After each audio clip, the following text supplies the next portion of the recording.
Buenas tardes. Muchas gracias por vuestra asistencia. Y antes de presentar al poeta y flamencólogo Félix Grande, es de ley que yo agradezca a todos los poetas que han participado en el segundo encuentro Sevilla Casa de los Poetas, su presencia, su cordialidad y el clima tan entrañable y cálido que junto con los estudiantes que han asistido a los talleres de la mañana y a las lecturas de la tarde se ha ido creando. Ese clima de afectividad, de libertad interior, de verdad sin exigencia de ningún tipo, es justamente el que tiene que tener una casa de la poesía cuando abra sus puertas. Ojalá también que en estos días hayamos podido recibir lo que la poesía en el fondo puede únicamente darnos, que no es poco, que es compañía y consuelo.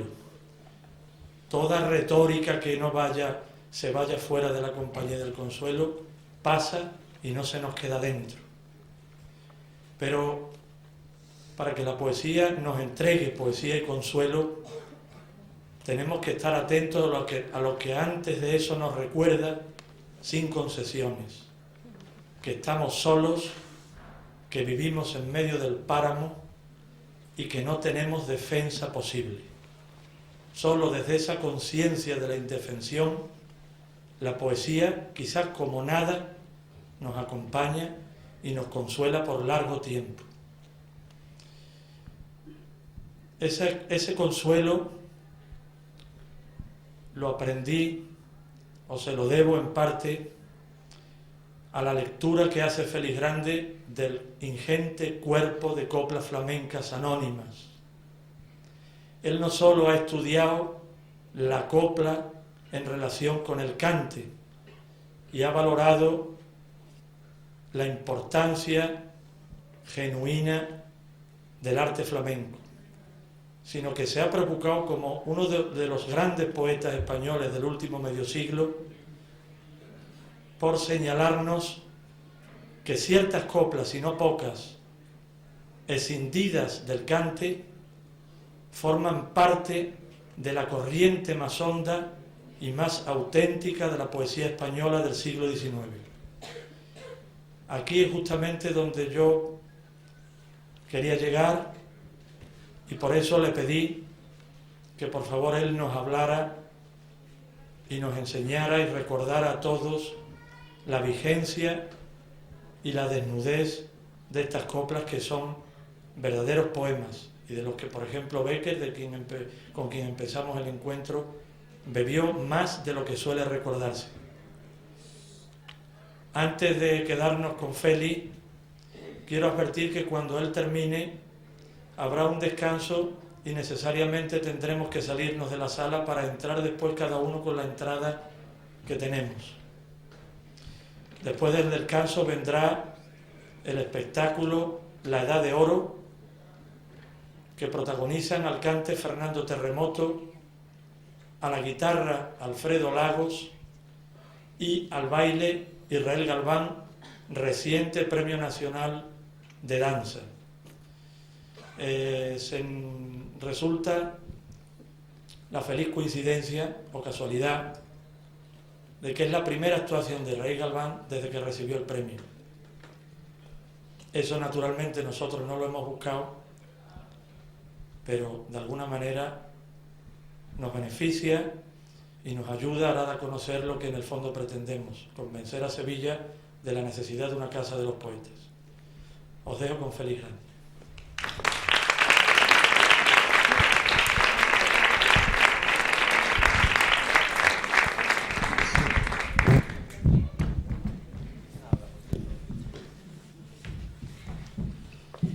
Señoras y señores, buenas noches. Gracias por acompañarnos.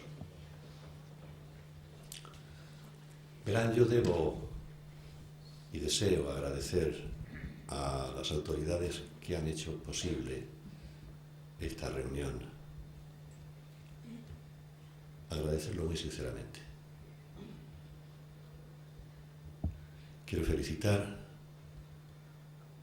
a Francisco José Cruz por el entusiasmo perseverante, constante que tiene para con la poesía y por el entusiasmo que tiene para con esta institución que ya ha nacido, que ya ha echado a caminar.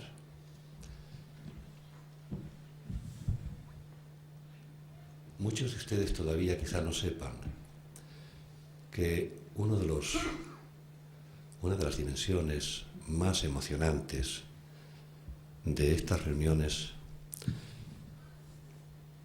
consiste en que quienes participamos como protagonistas vivimos una emoción suplementaria. La emoción de encontrarnos, a veces muchos años después de no habernos visto, y incluso en ocasiones la emoción de conocernos por primera vez de un modo personal. De manera que, además de la fiesta de intercambiar con ustedes lo mejor que sabemos, sucede esa otra fiesta sigilosa, misteriosa, a la que llamamos el tiempo. Varias veces en estos 2 días en que he estado con ustedes, me he acordado de un verso maravilloso de 4 palabras de Juan Ramón Jiménez. ¡Qué tiempo el tiempo! Hacía 37 años que conocí a Eduardo Lizalde y aquí estamos todavía, dispuestos a durar. Un poeta dijo: durar también es vivir. Hacía casi prácticamente el mismo tiempo que conocí al poeta cubano Manuel Díaz Martínez. Aquí nos hemos vuelto a ver.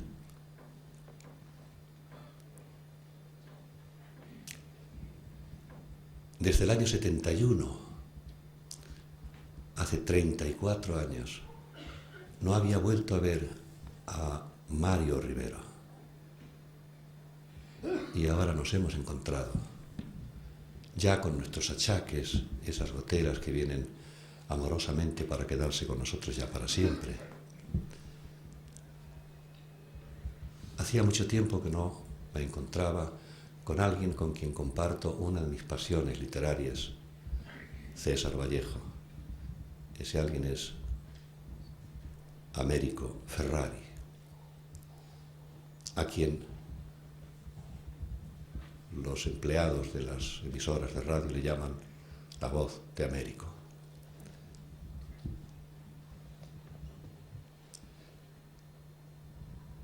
Como estoy improvisando,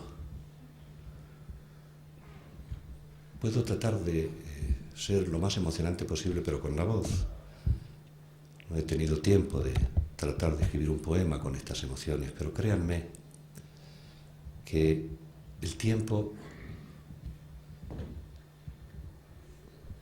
realmente es nuestra patria y de pronto descubrimos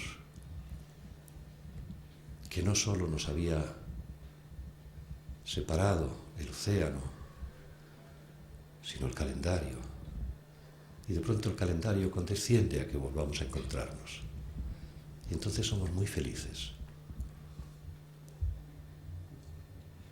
Esta mañana, hablando con Mario Rivero, me enteré de algo que no sabía, que lleva viviendo con su mujer 48 años. Bueno, ya saben, los poetas líricos, no solo los poetas líricos, solemos ser eso que la gente mal informada llama unos golfos.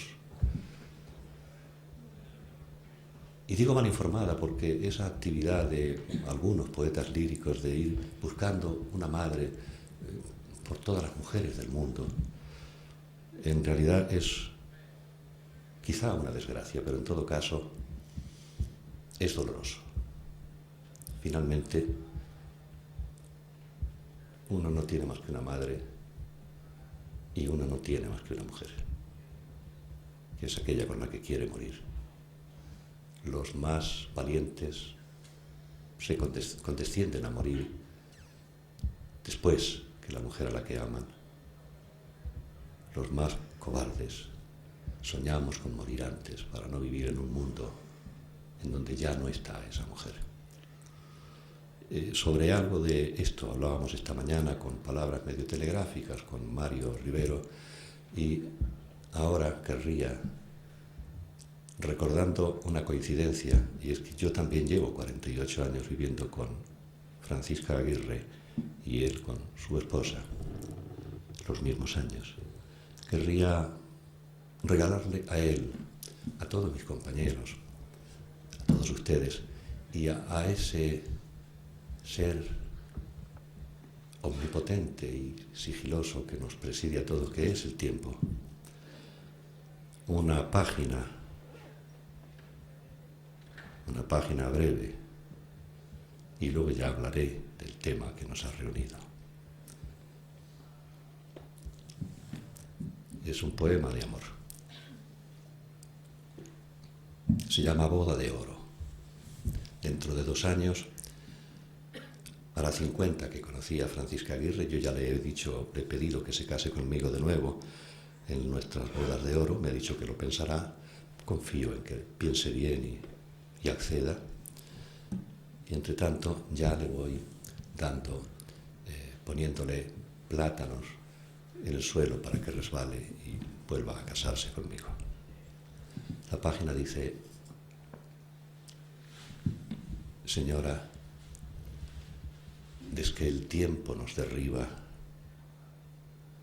conforme el hielo avanza a nuestros huesos y en nuestra edad nos vamos yendo presos con este esfuerzo de barranco arriba.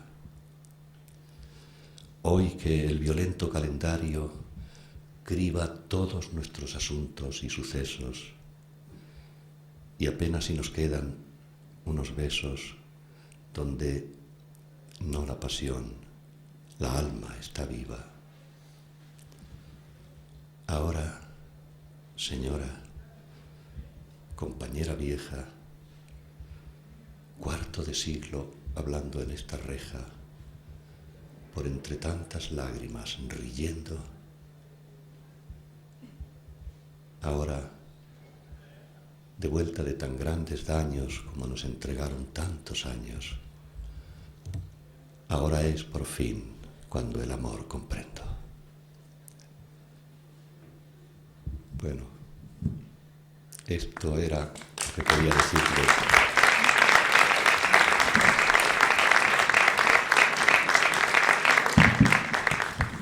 A Mario, y supongo que algunos de ustedes, si han ojeado un manual de psicoanálisis, pensarán que es una forma de mostrar mi arrepentimiento por algunas veleidades de las que obviamente no me puedo arrepentir ni debo. El cancionero anónimo olvidado. En el año 1881 parece que había una imprenta en la calle de O'Donnell, en Sevilla. En esa imprenta parece que se publicó un libro que se llama Colección de cantes flamencos recogidos y anotados por Demófilo. Demófilo, hijo del pueblo, amigo del pueblo, era el seudónimo que solía utilizar don Antonio Machado y Álvarez para firmar sus trabajos de investigación sobre temas populares. He dicho parece porque siempre he tenido la sospecha, y los especialistas en la historiografía literaria del XIX no me han sacado todavía de esta tiniebla. No estoy seguro de que hubiera una imprenta que se llamaba El Porvenir, según dice el pie en el libro, en la calle de O'Donnell. Y sí sabemos que justo en el momento en que don Antonio Machado y Álvarez publicó aquel libro, él vivía en la calle de O'Donnell. Yo quiero pensar de una manera flamenca que don Antonio, que sabemos que entonces era muy pobre, siempre lo fue, tal vez se editó él mismo un par de centenares de ese libro. Pero fuera como fuera, ese es el libro que muchos de nosotros, iba a decir especialistas, los aficionados al flamenco, retiro lo de especialistas porque, como ustedes saben, Sir Bertrand Russell dijo que un especialista es alguien que sabe cada vez más de cada vez menos. Y por lo que respecta al flamenco no me gustaría nunca que me señalaran de ese modo. Nosotros pensamos que ese libro es, en muchos aspectos, la plataforma sobre la que hemos ido después elaborando nuestros estudios, nuestras investigaciones, nuestras opiniones.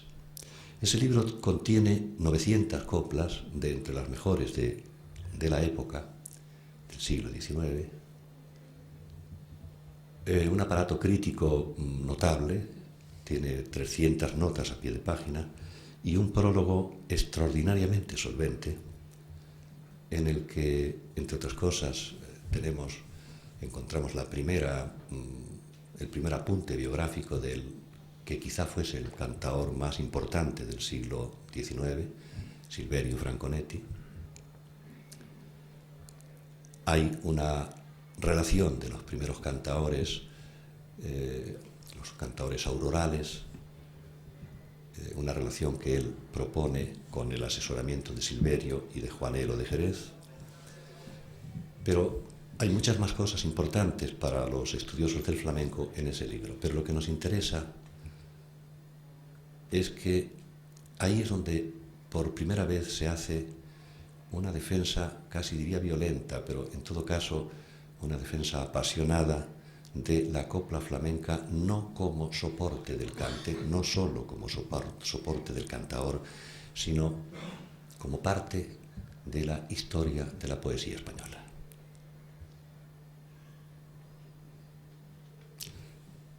A lo largo de esta charla, que inexorablemente ya ha empezado a ser una conferencia, lo que significa que ustedes inexorablemente ya han comenzado a ser mis víctimas, les voy a entregar algunas coplas como ejemplos de lo que voy a decir, pero les ruego que cuando les dé esas coplas piensen en la distancia prácticamente infinita que hay entre decir una copla flamenca y escucharla cantada como Dios manda.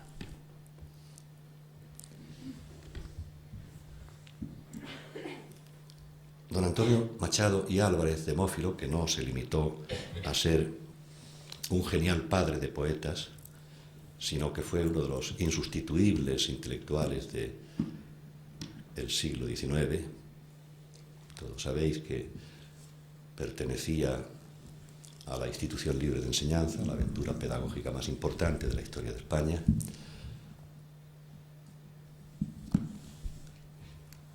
Publicó muchísimos trabajos. Fue el creador de los estudios de folclore comparado en España.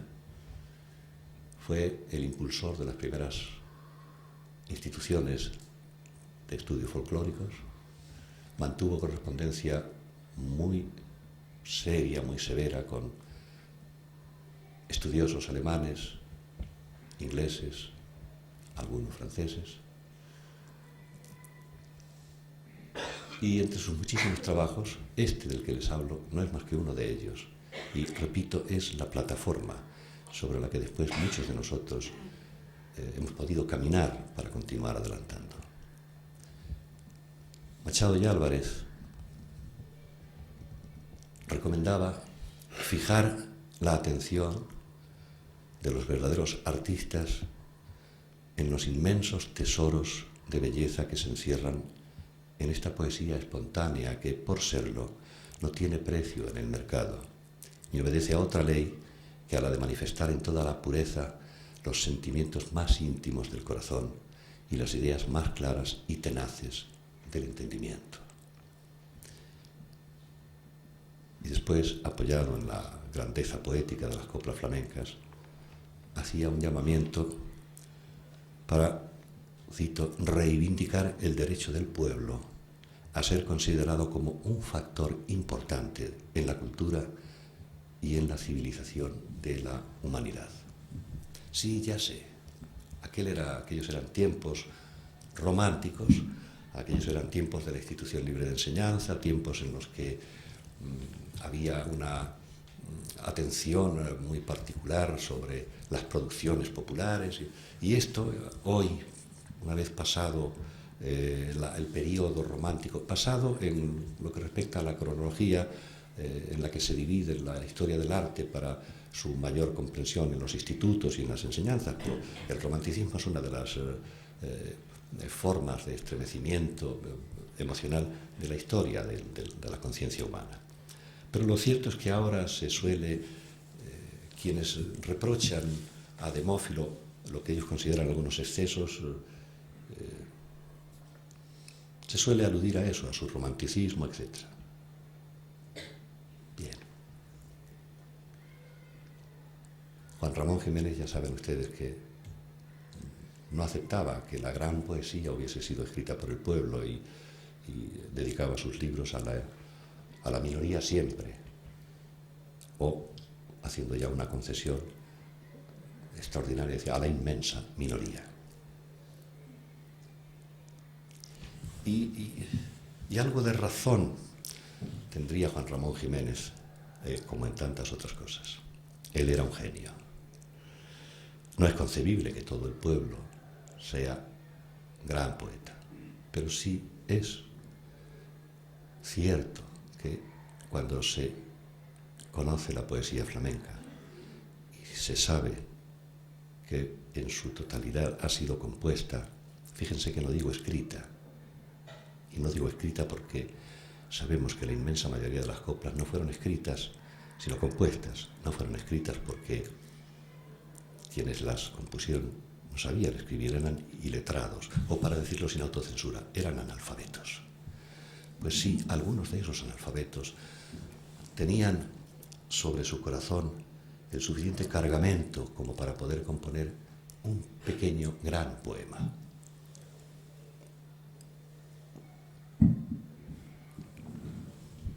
Tal vez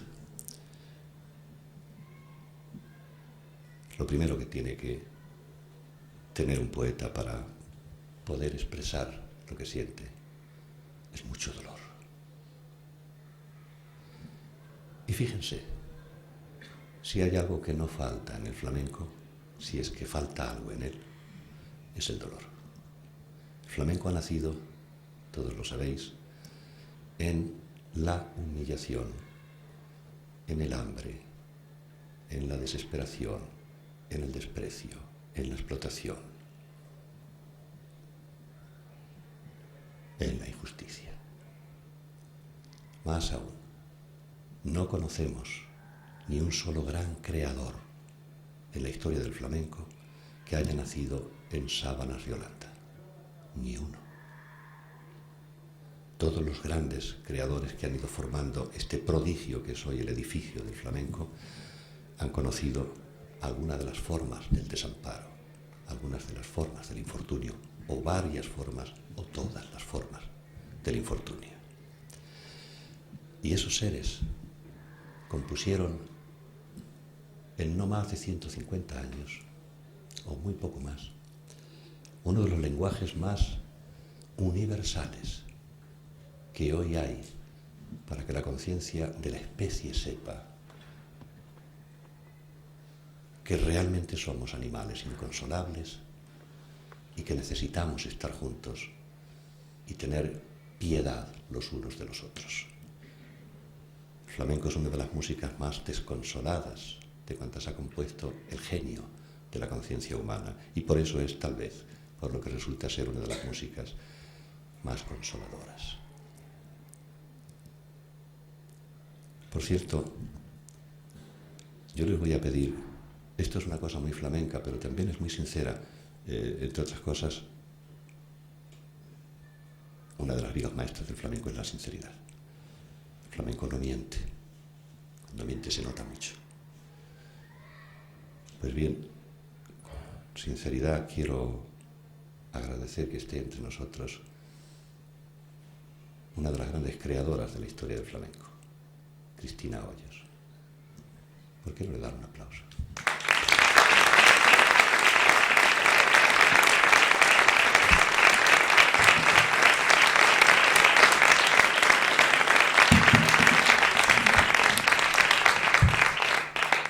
Gracias, Cristina. Bueno, verán, durante mucho tiempo, ¿por qué no se ha celebrado la poesía flamenca de la manera en que merece ser celebrada? Hubo una etapa a la que los historiadores del flamenco llamamos la etapa del antiflamenquismo, durante la cual, etapa que duró no menos de medio siglo, y durante la cual la mayor parte de los mandarines del poder cultural, de los jefes de las universidades, de los conservatorios, sentían desdén e incluso desprecio por el flamenco, y lo manifestaban además. Esto ya pasó. Un día llegó un hombrecito pequeñito, que quizás no pesara nunca más de 45 kilos, delgadito, nervioso, hipocondríaco, llevaba una maletita siempre llena de medicinas, se llamaba Manuel de Falla, y con la energía terrible del genio de 48 kilos de peso, acabó con el antiflamenquismo.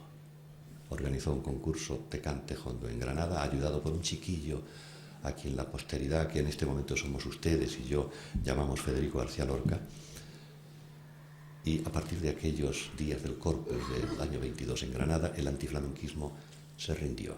Por supuesto, todavía quedan antiflamenquistas, pero ahora ya se callan la boquita. Aquel que ya no le interesa el flamenco o tiene ganas de enseñarlo, se calla porque ya sabe que lo que tiene delante es un maremoto con que no puede combatir. Y sin embargo, todavía queda cierto antiflamenquismo inconsciente, que quizá es peor que el consciente, con respecto a la aceptación y la celebración de la poesía flamenca. Todavía no se estudia, no se celebra la poesía flamenca en los lugares en donde corresponde, en las universidades, en los institutos, formando parte de ese prodigioso legado poético que existe en nuestro maravilloso idioma español. ¿Por qué no ocurre esto? Obviamente, quienes redactan la relación de temas que después pasan a los rectores, decanos y profesores de las universidades y a los profesores de instituto como programas de estudio, olvidan de una manera sistemática, laboriosa, la inclusión de la poesía flamenca. Alguna vez me he preguntado, por cierto, hasta ahora no estoy haciendo más que elogios, después les voy a dar pruebas notariales. Alguna vez me he preguntado por qué ocurre esto. Y un día tuve incluso el atrevimiento de escribir en un libro que incluso después publiqué, corregí pruebas y publiqué una hipótesis. La hipótesis sería esta. El flamenco, por su propia naturaleza, es una criatura romántica. La universidad, por su propia naturaleza, es la casa de la ilustración. El temperamento romántico, el temperamento ilustrado, no suelen llevarse bien. Cuando más, llevan líneas paralelas y cuando menos líneas divergentes. El ilustrado cree en las luces, cree en el progreso indefinido, cree incluso en la bondad humana. Rousseau creía en que habría habido alguna vez una comunidad a la que llamaba el buen salvaje, en la que todos habían sido seres piadosos, compasivos y entrañables, anda que no puede llevarle lejos a un genio francés su propia conciencia o su propia nostalgia.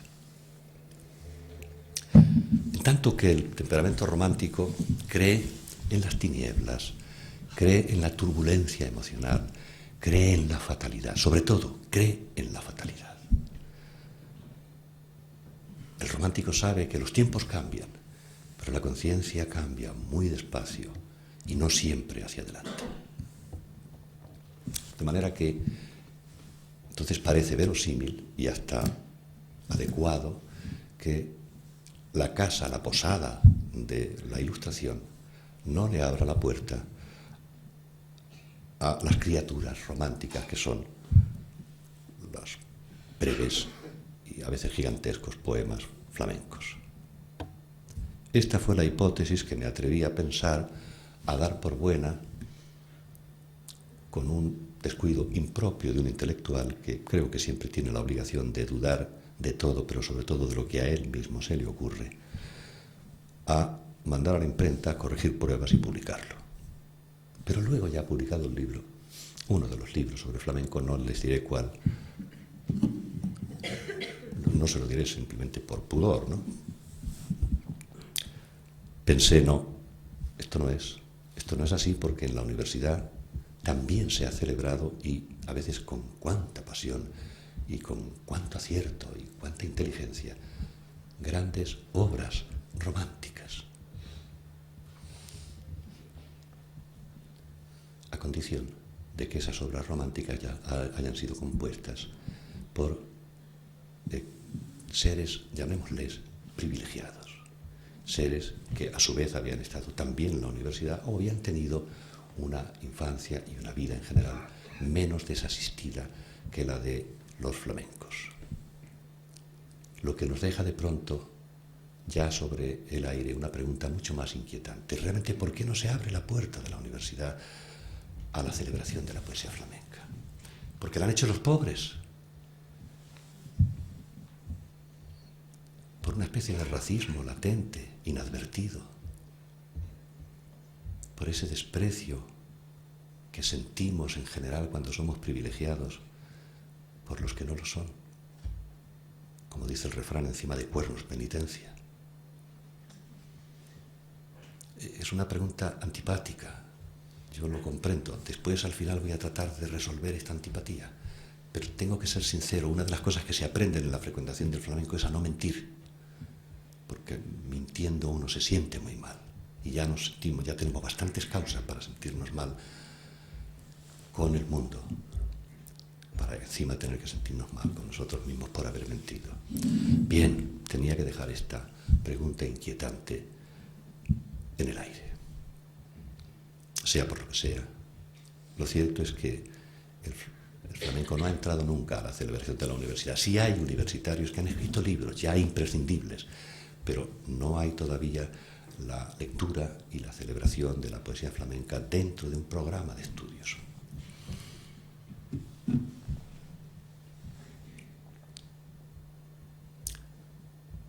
Bien, pues no es justo. Por ejemplo, sí viene celebrándose desde hace mucho tiempo el cancionero anónimo, que no es mejor, no tiene más tensión poética ni más tensión emocional que el cancionero flamenco.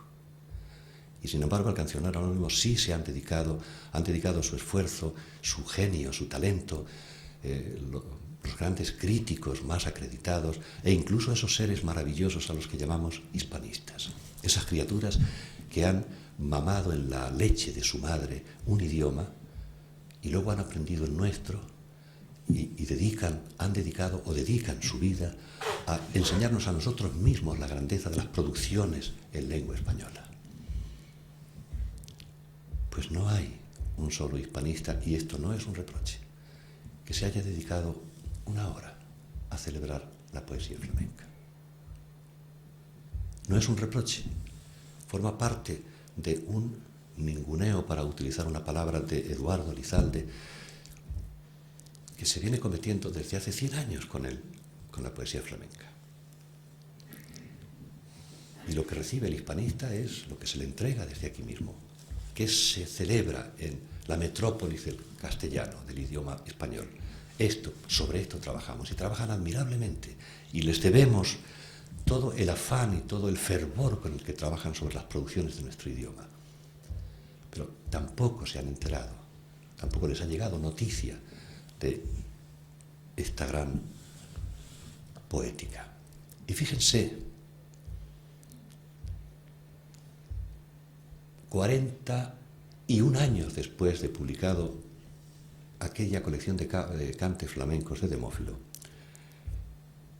Federico García Lorca hizo también otro elogio, y este sí, más violento incluso que el de Demófilo. En el año 22,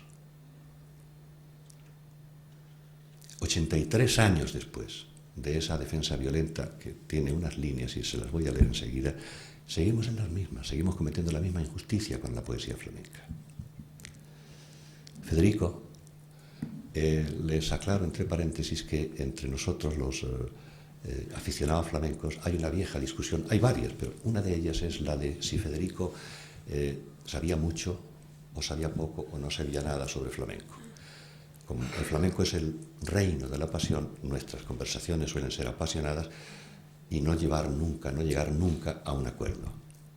Hay quien piensa que no sabía nada, otros pensamos que tuviese mayor o menor frecuentación y mayor o menor conocimiento de la historia del flamenco, y en su época además la bibliografía prácticamente era inexistente y los estudios todavía no habían comenzado, con excepción del libro de Demófilo, pues sin embargo podemos aceptar que él sabía poco, pero como era un genio, olió lo fundamental. Yo les recomiendo a ustedes que si no lo han leído lo lean, y si lo han leído lo relean, un texto maravilloso de García Lorca que es Teoría y Juego del Duende, o Juego y Teoría del Duende. Son las páginas más luminosas, más penetrantes, más estremecedoras que se han escrito sobre la deontología del flamenco. Pues este hombre, cuando era un chiquillo, ya había compuesto el único gran libro de poesía culta y flamenca a la vez que se ha escrito, Poema del Cantejondo. La tensión emocional, los temas, la nocturnidad, son lo mismo en ese libro que en las coplas flamencas, que ya enseguida voy a empezar a regalarles a ustedes. Federico, en aquel año, el año 22, escribió una de las maravillas del cantejondo. Aparte su esencia melódica, consiste en sus poemas, ante los cuales quedamos asombrados. Las más infinitas gradaciones del dolor y la pena son aquí puestas al servicio de la expresión más pura y exacta. No hay nada, absolutamente nada igual en toda España, ni en estilización, ni en ambiente, ni en justeza emocional. No hay nada comparable en delicadeza y ternura con estos cantares, y vuelvo a insistir, son sus palabras, en la infamia que se comete relegándolos al olvido. Bueno, Federico sabía más o menos sobre el flamenco, dejemos esa discusión. Ahora, de poesía sí sabía. Esto no lo discute nadie, excepto que no esté bien de la cabeza. De poesía sí sabía. Y en esas frases se comprometió ante la historia del flamenco para siempre.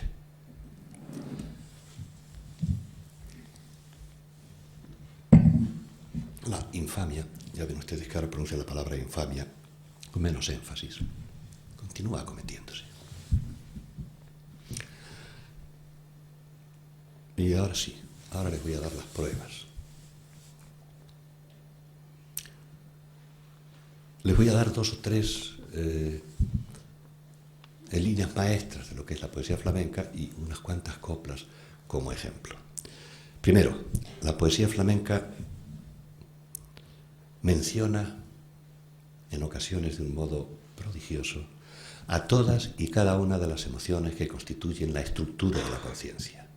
No hay en ninguna tradición de poesía culta un tema que no esté tratado por el poeta anónimo, iletrado, pobre, analfabeto flamenco. Ni una de las grandes emociones que forman la turbulencia, el desfiladero de la conciencia humana, ha sido ignorada por el poeta flamenco. Segundo, no existe ninguna tradición poética española en la que se haya llegado con tanta gravedad y con tanta lujuria expresiva a la mención de las emociones con tan pocas sílabas. Y adviertan que no digo palabras, sílabas. La inmensa mayoría de las coplas flamencas no tienen más de 32 sílabas. Una cuarteta de 4 versos de 8 sílabas. Algunas no pasan de 24. Algunas se las daré ahora. No existe, repito, más que en el cancionero anónimo, muy pocas ocasiones en el cancionero anónimo, algunos pequeños instantes, fogonazos poéticos que tengan tan pocas sílabas. Y desde luego no en todo el cancionero anónimo, de ninguna manera, y desde luego no en la tradición de poesía culta. La capacidad de síntesis emocional, de síntesis expresiva que tiene el poeta flamenco es prodigiosa, y diría única.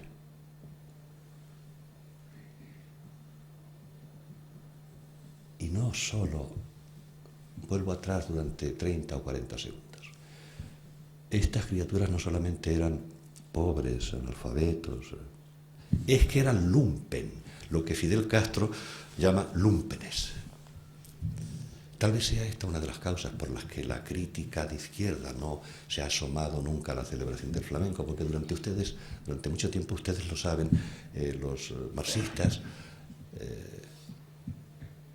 no han querido olvidar aquella opinión de don Carlos Marx que decía que el lumpen es la miseria de todas las clases sociales. La escoria, la palabra es la escoria de todas las clases sociales. Bueno, muy bien, de acuerdo, lo que usted diga, don Carlos.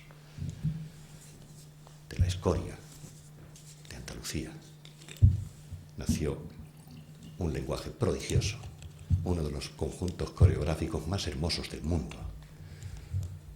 Un lenguaje musical, el de la guitarra flamenca, que hoy no sé si tiene igual en algún lugar del mundo en donde la música haya nacido desde debajo. Y una poética como las que estoy tratando de celebrar delante de ustedes. Los lumpenes inventaron eso para demostrarnos esa cosa tan antigua que hemos aprendido todos cuando éramos niños. Nadie es más que nadie. Nadie es más que nadie. Algunas de las coplas que les voy a dar ahora las hubiera celebrado Francisco de Quevedo, le hubiera dicho pase y vamos a tomar una copita juntos.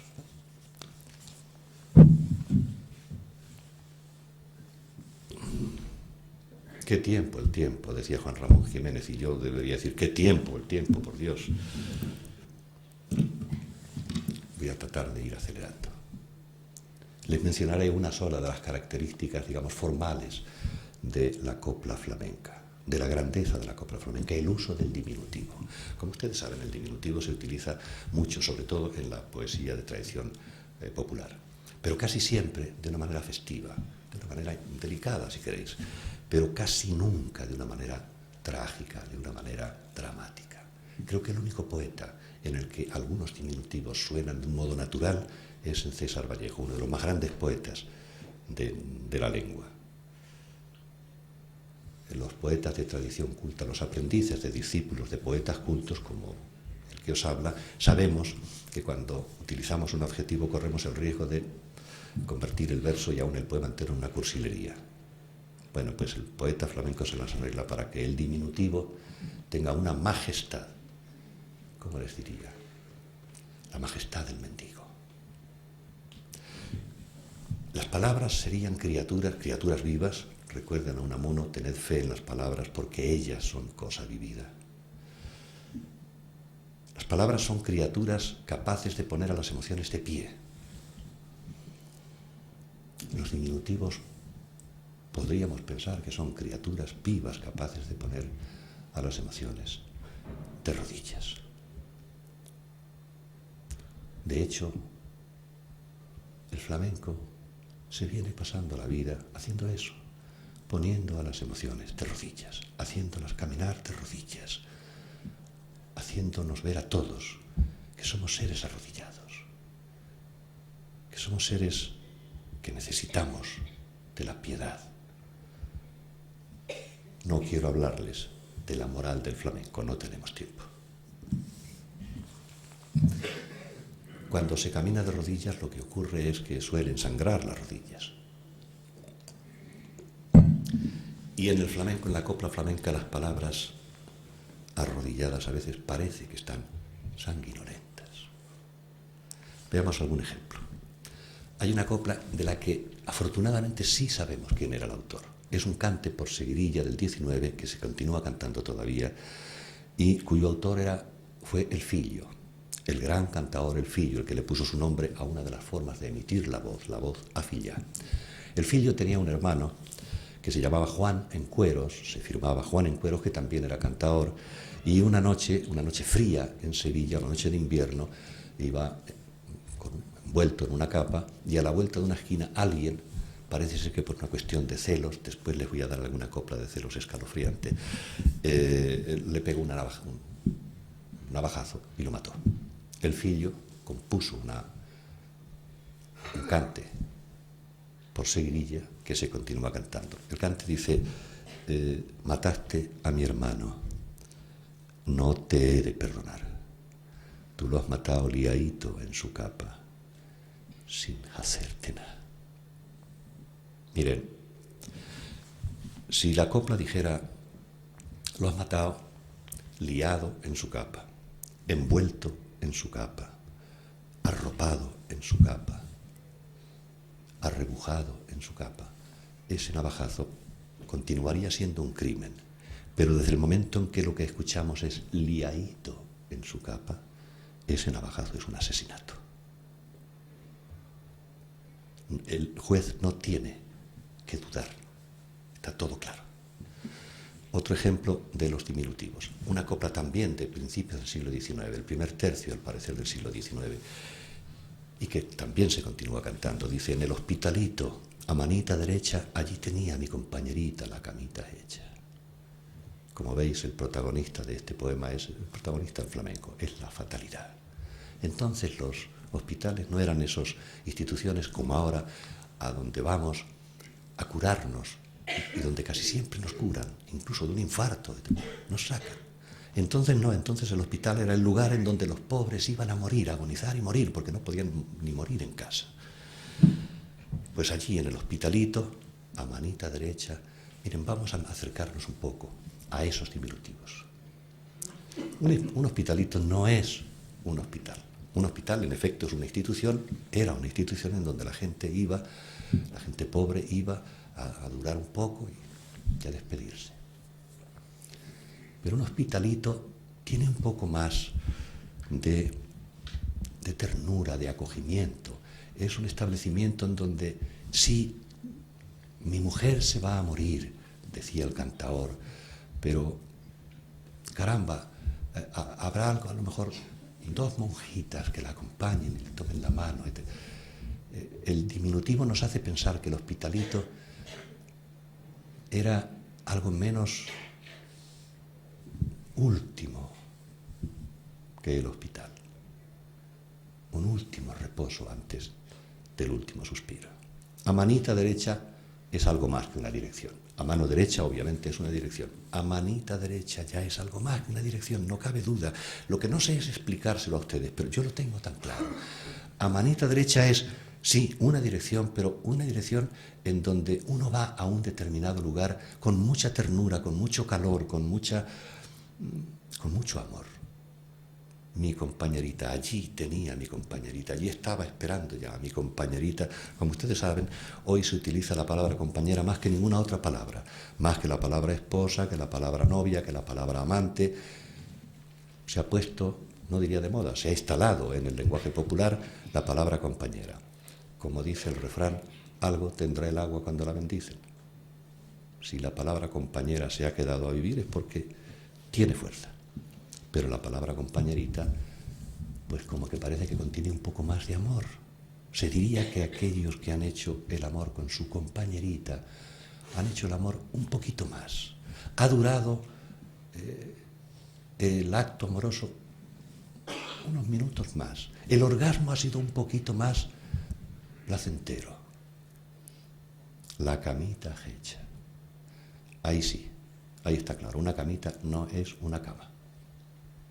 Una cama permite que se la pueda imaginar con sábanas de hilo, con una colcha extraordinariamente bordada, incluso con hilo de oro, con un dosel, con un respaldo con bolitas de cobre o incluso de oro. Bueno, todo una prepotencia del buen dormir. No, una camita no puede nunca imaginarse así. La camita en ese contexto de esa copla es un lugar que cada vez se va pareciendo más al ataúd en que se va a convertir pronto cuando mi compañerita se muera. Si nos acercamos a las coplas flamencas de esta manera, nos damos cuenta de la infinita astucia poética del poeta anónimo y letrado flamenco. Voy a terminar rápidamente. Les he dicho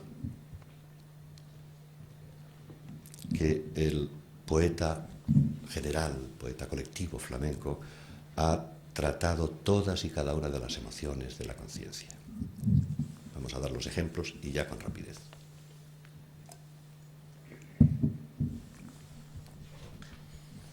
Los dos grandes temas de toda tradición poética son el amor y la muerte. Sobre la muerte, un poema de 32 sílabas. Es un cante que parece que nació hacia finales del 18 y que se continúa cantando generalmente por Soleá. Dice: 25 calabozos tiene la cárcel de Utrera, 24 llevo andaos, el más oscuro me queda. Hombre, en nuestra tradición tenemos grandes poemas sobre la muerte. Cualquiera se acuerda de Quevedo. Pero con 32 sílabas no es fácil encontrar un poema con ese escalofrío tan breve, tan definitivo. El amor. Ustedes saben que cuando uno ama, lo que debiera hacer es atarse de pies y manos y entregarse a la persona a quien uno ama y decirle: haz conmigo lo que quieras. Así es como debería ser el amor. Así es como deberíamos amar. Normalmente somos, en mayor o menor medida, cobardes y no nos entregamos de una manera tan fulminante, tan admirablemente desamparada. Pero el flamenco sabe que esa es la ley. Y en un determinado momento dice: es tanto lo que te quiero que ya no soy en tus manos más que barro de alfarero. Son 24 sílabas. A propósito del amor, creo que la única tradición de poesía española en donde es constante o frecuente la presencia del odio es en la poesía flamenca. Hay una especie de exquisitez, una especie de pudor en todas las tradiciones poéticas que parecen apartar el odio como si no fuera una emoción de buen gusto. Y sin embargo todos sabemos que somos capaces de odiar, y desdichados si no pudiéramos odiar de vez en cuando.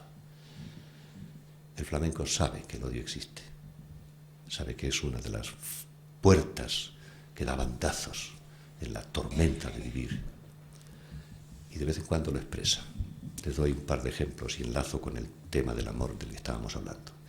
Hay una copla que curiosamente a veces la he oído cantar por bulería y que dice nada menos que esto: hijita de mala madre, criaíta en malas tripas, revuelta en malos pañales. Nada más.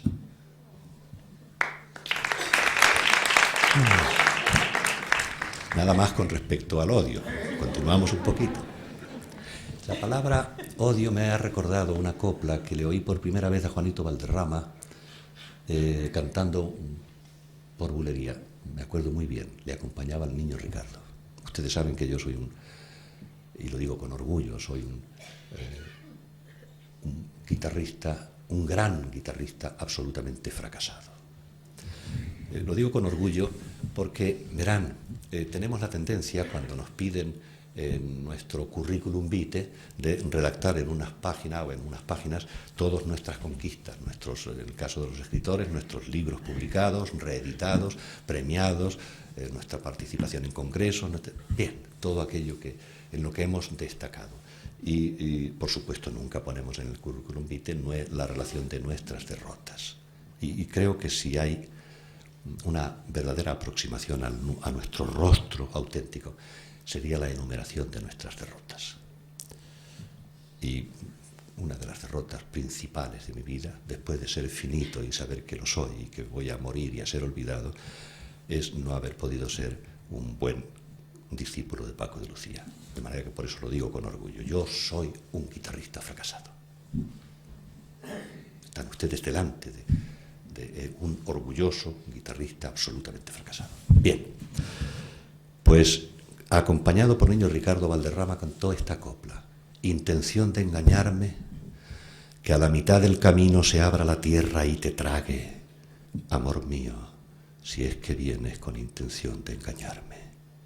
Bueno, miren, el que se le ocurriese meter esa expresión amor mío en ese contexto tenía un olfato poético fuera de lo común, fuera de lo común. Y a propósito del olfato poético, ahora sí les doy esas coplas de celos de las que les hablé al principio. Os recuerdo solamente dos para no extenderme. Una, dice: zapatitos blancos, ni son tuyos ni son míos. ¿De quién son esos zapatos? Y la otra es mucho más terrible. La otra dice: la noche del aguacero, dime dónde te metiste, que no te mojaste el pelo. Bueno, de verdad, traten ustedes de encontrar, dediquen un par de meses de su vida a buscar en toda la tradición poética española una copla, un poema que hable de celos, con esa urgencia, con esa brevedad. No lo van a encontrar. No les digo abandonen esos 2 meses. No, dediquen esos 2 meses porque algo les quedará leyendo la tradición poética española, pero no sueñen con encontrar un poema de esa brevedad y de esa intensidad.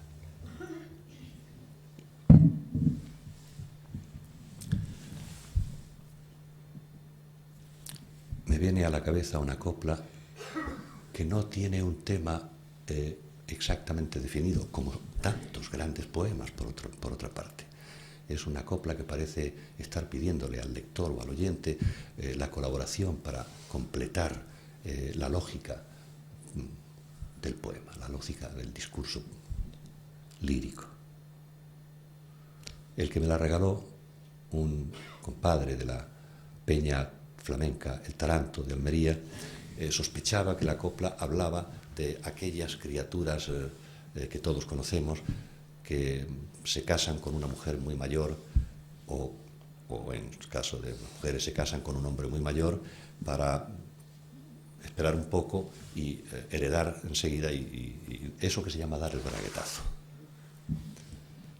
Normalmente el pecado lleva a la penitencia porque una señora mayor o un señor mayor, cuando se casan con alguien joven, empiezan a durar y a durar y a durar, no se acaban nunca. Y esta era la interpretación que me daba de esa copla mi amigo de la peña El Taranto. Pero sea cual sea la interpretación, la copla dice esto: la liebre que más corría cayó en la boca del perro que menos casta tenía. Y ahora que me he puesto así como enérgico, recuerden ustedes que hubo una etapa de los años finales de los años 40 hasta principios de los 60 en España, durante la cual la tradición culta de nuestra poesía produjo una gran cantidad de poemas sociales.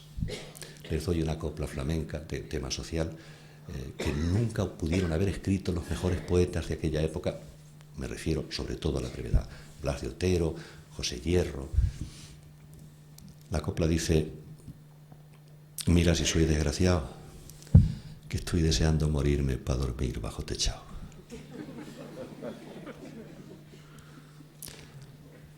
Les diré que si se revisa el archivo que existe en la Fundación Antonio Machado aquí en Sevilla, nos encontramos con que hay 30.000 coplas flamencas registradas, entre coplas y variantes. De esas 30.000 podemos hacer una selección de por lo menos 1.000 como las que les estoy dando. ¿No les parece que realmente no es justo, no es en absoluto justo que se desteñe prodigio lírico como ese? He usado antes la palabra fatalidad. Les voy a dar una copla flamenca que he escuchado hace poco cantar por Soleá. Ustedes saben que la palabra fatalidad es la espina dorsal del flamenco. Quizá también lo abarca la palabra pena, sobre todo pronunciada aquí en Andalucía. En Andalucía la palabra pena tiene una resonancia casi de diccionario. Es mucho más estereofónica que en ningún otro lugar del mundo. Pues bien, recordemos la palabra fatalidad. Recordemos incluso la fatalidad. Todos nosotros sabemos que la fatalidad existe. Todos sabemos que la fatalidad despierta con nosotros, nos acompaña durante el día en nuestro trabajo, en nuestras inquietudes, en nuestras desazones. Finalmente se acuesta al lado nuestro. A veces se duerme después que nosotros y soñamos. Pero tenemos miedo y tratamos de olvidar que la fatalidad es como nuestra sombra. El flamenco no solo no le tiene miedo a la fatalidad, sino que la mira de frente. Y miren cómo la mira de frente en esta copla. Dice: en la torre está el reloj, el mochuelo en el olivo, en mi corazón la pena. Cada cosa está en su sitio.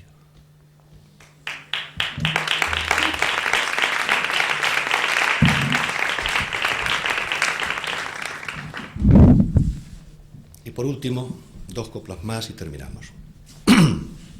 Una es el poema de amor más escalofriante que yo conozco. Les habla un especialista. Me he pasado la vida leyendo poesía amorosa y tratando de escribir lo mejor que podía poesía amorosa. Lo primero que hice fue darles a ustedes un soneto, como diría alguien fino, de mi autoría, cuyo tema era el amor.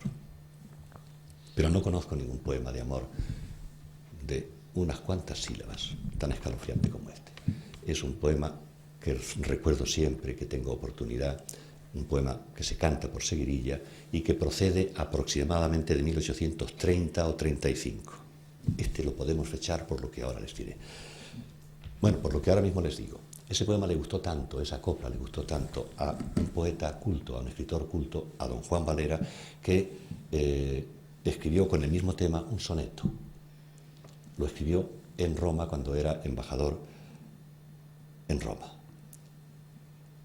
Y lo escribió para una mujer llamada Roxana, a la cual amaba o a la cual quería enamorar.